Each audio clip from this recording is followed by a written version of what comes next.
Geoffroy Didier. Bonjour. Merci beaucoup d'être notre invité politique ce matin. Vous êtes député européen, secrétaire général délégué des Républicains. On est ensemble pendant 20 minutes pour une interview en partenariat avec la presse régionale. Bonjour Christelle. Bonjour Bertrand Oriane. du groupe La Dépêche. Bonjour Merci Geoffroy Christelle. Bonjour. Également d'être là. On va évidemment longuement parler de cette nomination de Gabriel Attal qui a donc... quelle surprise, qui a donc remplacé hier Elisabeth Borne, le plus jeune Premier ministre de la République. Est-ce que c'est un bon choix, Gabriel Attal ? D'abord, vous admettrez quand même avec moi que ce changement de Premier ministre s'est fait de manière un peu curieuse. Parce que pendant 3 jours, nous n'avons pas su si nous allions avoir un Premier ministre de droite ou un Premier ministre de gauche, ce qui n'est pas tout à fait la même chose. Ça aurait changé quelque chose pour vous ? Et puis, nous avons assisté, non mais ça change pour les Français, de savoir s'ils sont dirigés par un homme de droite ou dirigés par un homme de gauche. Et nous avons eu droit à une sorte de manège où nous attendions de savoir quel était le prétendant du matin ou du soir qui allait décrocher la queue du Mickey. Vous avouerez que ce n'est pas sérieux et surtout que ça indique à quel point Emmanuel Macron semble perdu. Le choix a été fait, il s'agit de Gabriel Attal, qui est un homme issu de la gauche, mais qui utilise des mots de droite. Tant mieux, nous avons bien aimé... Qui utilise des mots ou qui a fait une politique de droite dans les ministères qu'il a occupés ? Oui, enfin, nous avons bien aimé effectivement ses tout débuts au ministère de l'Éducation nationale, 5 mois, où les mots qu'il a employés correspondaient à ce que nous souhaitions. Et moi, je ne fais pas de procès d'intention à Gabriel Attal. Je ne vais pas l'accuser de ce qu'il n'a pas encore fait. Il est jeune, il est talentueux, mais la jeunesse, l'énergie de la jeunesse n'a jamais produit un point de croissance et le talent oratoire n'a jamais fait réduire un taux de délinquance. Et puis, un jeune et un talentueux, souvenez-vous, en 2017, nous en avons eu un, il a même été élu président de la République et non pas nommé Premier ministre. 6 ans après, on a payé pour voir, regardez les résultats. Nous avons une dette publique de 3 000 milliards d'euros. Nous avons un hôpital public qui est à bout de souffle. Avez-vous sans doute peut-être vu qu'un couple de nonagénaires ont dû rester 24 heures aux urgences sans que personne ne les prenne en charge. Nous avons un taux de délinquance, avez-vous aussi peut-être vu les chiffres de la délinquance de 2023 qui viennent d'être publiés par le ministère de l'Intérieur et qui dit que l'immense majorité des indicateurs sont malheureusement à la hausse, avec plus de 1000 agressions par jour. Mais est-ce que ça relève de la seule responsabilité d'Emmanuel Macron ? Écoutez, ça fait 6 ans qu'Emmanuel Macron est au pouvoir. Donc il y a peut-être un moment où il va falloir aussi qu'on regarde son bilan et qu'il tire lui-même les enseignements de sa responsabilité ou parfois même de son irresponsabilité. Et ça fait 6 ans que Gabriel Attal l'accompagne et dit amen à toutes les orientations données par Emmanuel Macron. Pour vous, la nomination d'un Premier ministre issu de la droite de la Macronie, comme Sébastien Lecornu, ça aurait changé quelque chose ? Ça aurait été différent ? Je veux dire, le problème, ce n'est pas Gabriel Attal. Le problème, c'est Emmanuel Macron. Et je crois que Gabriel Attal appliquera, comme il a toujours fait, avec un talent oratoire, ça c'est certain. Il obéira à ce que souhaitera Emmanuel Macron. Mais moi, mon problème, c'est que un collaborateur pour vous, c'est pas un Premier ministre ? Un porte-parole. Non, mais encore une fois, pas de procès d'intention personnelle à l'égard de Gabriel Attal. Nous le jugerons aux actes. En revanche, je ne jugerai pas à la communication. Parce que la communication, on en a soupé avec Emmanuel Macron. Parce que je ne souhaite pas uniquement me concentrer sur les sons, les images et les artifices de communication. Ce que je souhaite maintenant, ce sont des choix politiques. Et je jugerai l'action de Gabriel Attal aux choix politiques. Est-ce que oui ou non, il va par exemple tenir la promesse de la réduction de l'aide médicale d'État? Est-ce que oui ou non, à un moment, ils vont comprendre que nous devons reprendre notre souveraineté migratoire en mettant sur la table et en faisant voter un projet de loi constitutionnel? Est-ce que oui ou non, ils vont s'attaquer enfin aux déserts médicaux? Est-ce que oui ou non, Emmanuel Macron et Gabriel Attal vont enfin se décider d'avoir une politique digne de ce nom sur un secteur économique majeur qui est aujourd'hui à l'arrêt, qui est celui du logement? Est-ce que oui ou non, ils vont accepter de rétablir l'université de la politique familiale? Voilà ce qui m'intéresse. C'est la seule chose qui m'intéresse. Nous pourrons commenter tout ce que vous voulez sur Gabriel Attal, sa jeunesse, son talent. Est-ce qu'il a été militant du Parti socialiste? Oui. Est-ce qu'il aujourd'hui utilise des mots de droite? Plutôt oui. Moi, la seule chose qui m'intéresse, ce sont les choix politiques d'Emmanuel Macron. Gabriel Attal aura le devoir, et le fera à mon avis de manière tout à fait obéissante, de mettre en œuvre. Alors avant d'en venir au fond, pour rester juste encore 2 minutes sur la personnalité, qui aurait pu trouver grâce à vos yeux? Est-ce qu'une personnalité LR aurait pu débloquer la situation au Parlement, par exemple, et la situation en France en général? Débloquer, vous l'avez dit. Parce que la situation est bloquée. Parce que la majorité relative est faible. Et parce que, heureusement, que nous avons les Républicains présidés par Éric Ciotti pour débloquer les situations, comme ce fut le cas lors de l'examen du projet de loi sur l'immigration. Donc, oui, moi, ce que je souhaite, c'est que le gouvernement réussisse, que les problèmes soient résolus. Je mets honnêtement ma formation politique et le parti dont je suis l'un des dirigeants derrière mes priorités pour le pays. Mais là encore, c'est pour ça que je vous disais il y a quelques instants, le problème c'est Emmanuel Macron. C'est-à-dire que Emmanuel Macron, au fond, fait semblant de vouloir travailler avec les Républicains, mais ne l'a jamais fait. Et les Républicains s'imposent à lui et sont obligés de tordre le bras d'une majorité à bout de souffle qui tire et a eu à dire en permanence pour obtenir des résultats. Donc si l'immigration va peut-être enfin être réduite, ce n'est pas grâce à Emmanuel Macron, ce n'est pas grâce à sa majorité bloquée, c'est grâce aux Républicains. Et nous serons une opposition rigoureuse, responsable, qui, sur chaque texte, tordra le bras lorsque ce sera nécessaire de la majorité présidentielle pour obtenir les résultats au service et dans l'intérêt des Français. Ministre LR ou un gouvernement de coalition, ça n'aurait rien changé, donc. C'est ce que vous dites. Mais si Emmanuel Macron avait pris son téléphone, ce qu'il n'a jamais fait depuis 6 ans, et avait appelé le président des Républicains pour lui dire, écoutez, venez, nous allons vraiment travailler ensemble. Non pas faire semblant, non pas par des débauchages individuels. C'est fait à Saint-Denis, par exemple ? Absolument pas. Mais qu'est-ce qui reste des rencontres de Saint-Denis ? Rien. Qu'est-ce qui reste des conventions citoyennes ? Rien. Qu'est-ce qui reste du grand débat qui était censé écouter ? Rien. Qu'est-ce qui reste des 100 jours où, souvenez-vous quand même, n'ayons pas la mémoire courte, et le président de la République avait mandaté Elisabeth Borne pour élargir la majorité ? Rien. Qu'est-ce qui reste de tous ces artifices de communication ? Rien. Je vais vous dire une chose, puisqu'on est entre nous. Emmanuel Macron n'a de cesse de faire de la cavalerie. C'est-à-dire qu'en fait, il gagne du temps pour durer, et la nomination de Gabriel Attal, qui est un joli coup de communication, durera un certain temps, mais pas longtemps, parce qu'on va se rendre compte, encore une fois, que les problèmes structurels sont les mêmes, que le courage à réformer d'Emmanuel Macron n'est toujours pas là, et que la majorité dont il devrait disposer pour pouvoir réformer est bloquée. Mais est-ce qu'aujourd'hui, Geoffroy Didier, vous souhaitez un accord de gouvernement entre les Républicains et Gabriel Attal ? Est-ce que vous souhaitez que Gabriel Attal appelle Éric Ciotti, les dirigeants des Républicains, et que vous mettiez d'accord sur un certain nombre de textes et de réformes ? Oui. Ce n'est pas ce que je demande. Emmanuel Macron, je n'y crois pas. Voilà. Si ça avait été... Vous n'y croyez pas ? Est-ce que vous l'espérez ? Si ça avait été une volonté sincère de travailler vraiment avec les Républicains par un accord rigoureux de gouvernement, comme ça se fait en Allemagne, et qui aurait été inédit en France, il l'aurait fait dès 2017. Mais en fait, il a fait tout le contraire. C'est-à-dire qu'il est allé picorer par des débauchages individuels quelques individualités qui ne représentaient en rien notre famille politique, si ce n'est leur appartenance passée à un bureau politique des Républicains. Et il a mené une politique qui, à un moment, est à gauche, à un moment, est à droite, mais parce qu'il ne peut pas faire autrement. Parce qu'en fait, il a lui-même été le fruit et théorisé tout cela. Souvenez-vous du « en même temps » qui finalement nous mène nulle part. Donc Emmanuel Macron ne se reniera jamais là-dessus. Il n'a aucune volonté de travailler véritablement avec nous, alors que nous, en 2017, nous aurions pu parfaitement, mais non pas par des débauchages individuels, mais par de véritables accords de gouvernement, faire avancer la France, puisque moi, c'est mon seul objectif. Mais je n'y crois pas un instant. Mais là, on rentre dans une seconde phase de ce second quinquennat. Est-ce qu'aujourd'hui, vous le souhaitez, cet accord de gouvernement ? Mais, encore une fois, je ne crois pas à la sincérité d'Emmanuel Macron là-dessus. Donc on peut théoriser. C'est trop tard. Ce que je souhaite, en revanche, c'est que mon pays réussisse.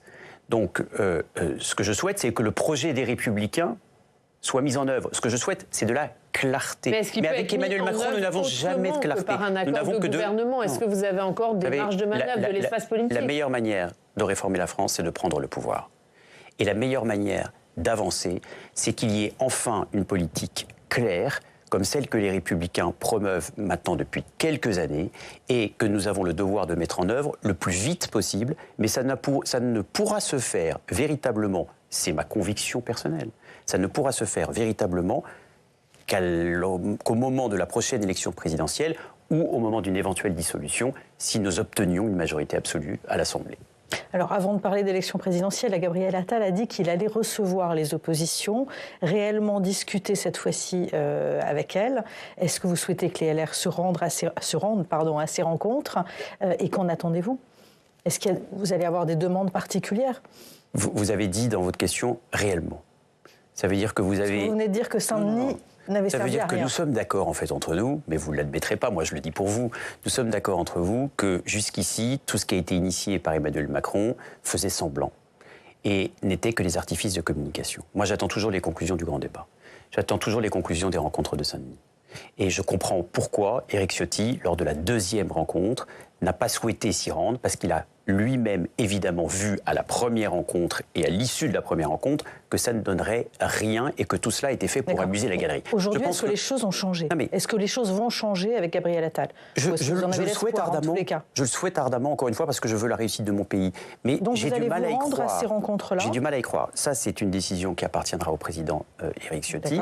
En tout cas, j'imagine que si le Premier ministre invite les forces vives de la nation, nous y prendrons une large part, mais nous le ferons sans être dupes, nous le ferons avec bienveillance, parce que nous avançons de cette manière, mais sans naïveté, et surtout avec fermeté. Parce que nous avons des réformes à mener, elles sont connues, elles sont sur la table, et jusqu'ici, elles n'ont jamais été partagées par Emmanuel Macron. Vous pensez à quoi, par exemple? Est-ce que vous pourriez vous mettre d'accord sur certains textes? Mais je vous prends l'exemple le plus récent qui soit, pour rafraîchir la mémoire de chacun. Nous avions mis sur la table du débat public, il y a quelques mois, un projet de loi constitutionnel qui nous permettrait de reprendre notre souveraineté migratoire, de faire fi des jurisprudences européennes qui vont dans le mauvais sens et qui ne nous permettent pas de choisir démocratiquement et souverainement chaque année des plafonds migratoires et qui ne nous permettent pas non plus de réduire l'immigration, ce qui correspond aux souhaits des Français. Eh bien, ce projet de loi constitutionnel, la première question, ou l'une des premières questions qu'Éric Ciotti posera au nouveau Premier ministre Gabriel Attal, c'est oui ou non. Est-ce que vous êtes pour réduire l'immigration? Et si vous êtes pour réduire l'immigration, est-ce que vous en êtes prêt à vous donner les moyens? Sur la délinquance... Pardon, sur ce projet de loi constitutionnel, à l'Assemblée nationale, vous avez dû le retirer avant la fin de l'examen. Au Sénat, il n'a même pas pu être examiné parce que les centristes ne vous ont pas suivi, vous n'avez pas la majorité. Est-ce que tout ça est de la responsabilité d'Emmanuel Macron? Vous êtes minoritaire sur ce sujet. Je croyais que Emmanuel Macron, d'après vos mots, il envisageait un accord de gouvernement. Si Emmanuel Macron dit oui, ça passera. Si Emmanuel Macron ne dit pas oui, ça ne passera pas. Donc en fait, la balle est dans son camp. Lorsque nous demandons, par exemple, des peines planchées pour les multirécidivistes, c'est oui ou c'est non? Lorsque nous demandons l'universalité de la politique familiale, c'est oui ou c'est non? La balle, n'est pas dans notre camp à nous. La balle est dans le camp d'Emmanuel Macron. Et jusqu'ici, parce que je juge les hommes et les femmes politiques aux actes et non aux discours et non aux artifices de communication, je n'ai pas vu à ce stade un iota de volonté de la part d'Emmanuel Macron d'appliquer les réformes voulues par la droite républicaine. Parmi les mesures que vous demandez, il y a la réduction de la dette, du déficit public. A priori, c'est Emmanuel Moulin, l'actuel directeur du Trésor, qui est un ancien conseiller d'ailleurs de Nicolas Sarkozy, qui est un proche de Bruno Le Maire, qui est pressenti pour devenir le directeur de cabinet de Gabriel Attal. Est-ce que ça laisse augurer d'une rigueur budgétaire pour vous? Je ne peux pas vous dire. Je ne connais pas personnellement Emmanuel Moulin. S'il a travaillé avec Nicolas Sarkozy, c'est qu'il ne peut pas être foncièrement mauvais. Il est directeur du Trésor, donc manifestement, il connaît la tuyauterie de l'État. Il n'appartient pas à un directeur de cabinet d'un Premier ministre de mener une politique et de la diriger. Ça revient au terme de la Constitution au Premier ministre sous l'autorité du Président de la République. Encore une fois, la question n'est pas... Mais n'est pas anodin, vous le savez, le directeur de cabinet. Bien sûr, bien sûr. Mais pour des raisons administratives et de fonctionnement interne de l'État. En revanche, les choix politiques, ils appartiennent au Président de la République qui, lui, jouit d'une légitimité populaire que je ne conteste pas.